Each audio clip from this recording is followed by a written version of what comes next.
Good morning. आज की class में हम लोग कॉलम बेस के बारे में देखेंगे कि कॉलम बेस होता क्या है, कॉलम बेस का क्लासिफिकेशन क्या है और इसका यूजेस क्या है। और एग्जाम बेसिकली हम लोग एग्जाम पॉइंट ऑफ व्यू से देखेंगे कि एग्जाम पॉइंट ऑफ व्यू से इसमें क्या क्या इंपॉर्टेंट है। कंप्लीट एक्सप्लेनेशन यहाँ पे नहीं डिस्कस करेंगे, एग्जाम में जो हमको इम्पोर्टेंट है। और एक शॉर्ट में देखेंगे कि इसका यूजेस क्या है और क्या क्या कंपोनेंट्स इसमें हमको लगते हैं जो कि हमको इसको हेल्पफुल करता है कंस्ट्रक्शन में। ठीक है, शुरू करते हैं। कॉलम बेस को पढ़ने से पहले हम लोग कंप्रेशन मेंबर के बारे में डिस्कशन करते हैं। कंप्रेशन मेंबर में हम लोग कॉलम पढ़ते हैं। तो कॉलम बेस का जो डिजाइन होता है उससे पहले कॉलम का डिजाइन होता है। कॉलम पे लोड कितना आ रहा है, कॉलम किस तरह से, कॉलम का सेक्शन हम लोग प्रोवाइड करेंगे। तो सेम कॉलम का जब हम लोग डिजाइन कर लेते हैं, सेक्शन को जब सिलेक्ट कर लेते हैं, देन उसको हम लोग क्या करते हैं, फाउंडेशन पे प्लेस करते हैं।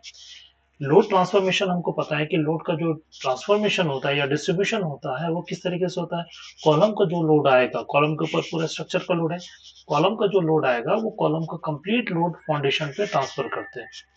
तो कॉलम और फाउंडेशन के बीच में हम एक बेस प्लेट को वहां पे प्लेस करते हैं। हम क्या करते हैं, एक बेस प्लेट को लगाते हैं। जैसे यहाँ पे एज पर द फिगर, यहाँ पे जो फिगर में शो हो रहा है, this one is the column. ये हमको क्या है, this one is the column and this one is the concrete pedestal, या इसको हम कह लें कि this one is the footing और the foundation, जिसपे कि कॉलम को हम क्या करेंगे, फिक्स करेंगे। इन दोनों के बीच में एक प्लेट को हम प्लेस यहाँ पे लगाते हैं। कॉलम और फाउंडेशन के बीच में हम क्या करते हैं, एक प्लेट लगाते हैं। This one is steel plate, इसी को हम कहते हैं column base. This one is called the base plate और ये हमारा क्या नाम होता है, this one is called the column plate. ठीक है, इसका काम क्या है, इसका हमारा कुछ तो इसका वर्किंग होगा तभी हम इसको प्लेस कर रहे हैं। ये क्या करता है, दिस ट्रांसमिट द कॉलम, ये कॉलम के लोड को फाउंडेशन पे एक यूनिफॉर्म वे में डिस्ट्रीब्यूट करता है। कॉलम का जो भी लोड आ रहा है उसको क्या करेगा, फाउंडेशन पे यूनिफॉर्मली डिस्ट्रीब्यूट करेगा, ताकि जो फ्लो है, लोड का जो डिस्ट्रीब्यूशन है या स्ट्रेस का जो वेरिएशन है वो एक यूनिफॉर्म वे में हो और पूरा फाउंडेशन और पूरा जो कॉलम है वो हमको एक स्टेबल रहे। हमें पता है कि कॉलम का जब हम एनालिसिस पढ़ते हैं तो कॉलम का एनालिसिस में हमको डायरेक्ट लोड के साथ साथ हमको बेंडिंग मोमेंट भी देखने को मिलता है। अगर लोड सीजी से हमको हट रहा है, लोड का पोजीशन अगर सीजी से हमको दूर जा रही है, एसेंट्रिसिटी अगर डेवलप हो रहा है, तो फिर क्या होगा, वहां पे हमको बेंडिंग मोमेंट डेवलप होगा। तो इन सारे चीज को ध्यान में रख के, सारी चीज को ध्यान में रख के क्या करते हैं, हमको फाउंडेशन पे कॉलम को लोड एक यूनिफॉर्मली डिस्ट्रीब्यूट हो, उसके लिए क्या करते हैं, हम बेस प्लेट यहाँ पे लगाते हैं जिसको हम कहते हैं कॉलम बेस। ठीक है, क्लासिफिकेशन इसका जो है, टाइप्स जो है इसका दो तरह का टाइप जनरली पढ़ा जाता है। स्ट्रक्चर के अकॉर्डिंग जो टाइप्स है वो दो है, एक स्लैब बेस कहलाता है, दूसरा कहलाता है गसेट बेस। देखिए इसका हमारे पास जो डिजाइन के अकॉर्डिंग हमको इस तरह से कैसे हम डिस्ट्रीब्यूट करते हैं स्लैब बेस और गसेट बेस में, या दोनों में हमको क्या डिफरेंस है, दोनों में क्या हमको डिफरेंसेस है। सबसे पहले देखते हैं स्लैब बेस।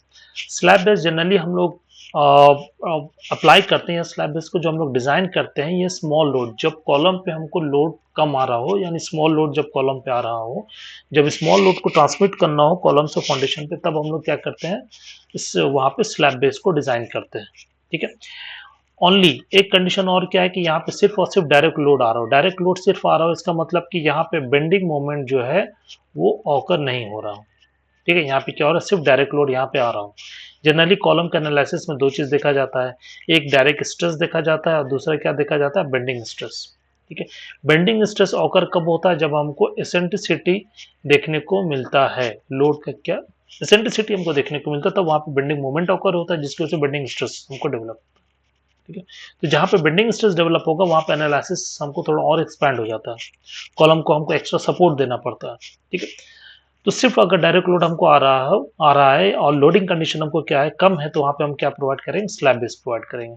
अब स्लैब बेस का डिजाइन कैसे होता है, स्लैब बेस का अगर डिजाइन को यहाँ पे देखें कि क्या क्या कंपोनेंट्स यहाँ पे हमको लगता है स्लैब बेस के डिजाइन में, अगर यहाँ पे हम लोग देखें तो कंपोनेंट्स के अकॉर्डिंग अगर देखें, this one is the column, ये हमको क्या है, दिस वन ये इज द कॉलम, यहाँ पे लिखा हुआ है this one is the column.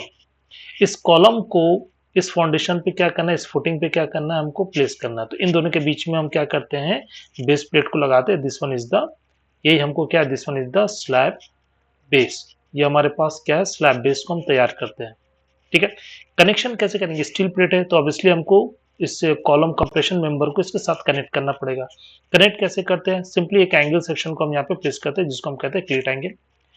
Flange portion पे हम इसको कनेक्ट करेंगे, ठीक है। ये हमको क्या है, कॉलम का क्या है, फ्लैंज पोर्शन है। फ्लैंज पोर्शन पे जनरली फ्लैंज पोर्शन से कनेक्ट करते हैं। फ्लैंज पोर्शन से हम इसको, इस एंगल को फ्लैंज पोर्शन से कनेक्ट किए, ठीक है। और यहाँ से फिर क्या किए, इस प्लेट के साथ हम इसको कनेक्ट कर दिए। रिवेटिंग आप बोल्टिंग कर सकते हैं, यहाँ पे वेल्डिंग भी करते हैं। जो भी यहाँ पे फास्टनर का हमको जरूरत पड़ेगा, according to the load, according to the situation, वहां पे हम इसको प्लेस करेंगे, ठीक है। तो यहाँ पे क्या 3 कंपोनेंट्स हमको देखने को मिला। कॉलम के साथ हम एक ये कॉलम हमको पोर्शन है, ठीक है। ये हमारे पास क्या, this one is the column portion, ठीक है, कॉलम पोर्शन है। उसके बाद एंगल कनेक्ट करते हैं इस कॉलम को बेस प्लेट के साथ। अब यहाँ पे क्या करेंगे, जब एंगल को कनेक्ट करेंगे तो हमको फास्टनर का यूज करना पड़ेगा। तो फास्टनर में या तो आप बोल्ट यूज कर लें या फिर हम वेल्ड हम यहाँ पे कर दें, ठीक है। क्या करेंगे, ये कनेक्ट करेंगे, this one is the fastener, ठीक है। ये सब हमको क्या है, ये फास्टनर है कनेक्ट करने का। तो this one is the slab base. अब जो यूनिफॉर्म प्रेशर डिस्ट्रीब्यूशन के बारे में जो बात कर रहे थे, तो ये चीज है। जैसे ये बेस प्लेट है, बेस प्लेट क्या करेगा, प्रेशर जो डिस्ट्रीब्यूट करेगा वो एक यूनिफॉर्मली डिस्ट्रीब्यूट करेगा, ठीक है, नीचे फाउंडेशन पे। इससे बहुत फायदा है। अगर यूनिफॉर्मली डिस्ट्रीब्यूट नहीं होगा तो हमको पूरा का पूरा कॉलम जो है वो टिल्ट करने का चांसेस है, ठीक है। तो हम ये एज्यूम करते हैं कि हमारा पूरा जो डिस्ट्रीब्यूशन हो रहा है, प्रेशर डिस्ट्रीब्यूशन हो रहा है, स्ट्रेस का जो डिस्ट्रीब्यूशन हो रहा है, वो क्या हो रहा है, यूनिफॉर्म हो रहा है। किसके हेल्प से, बेस प्लेट के हेल्प से, जो कि हमारा कॉलम बेस कहलाता है, ठीक है।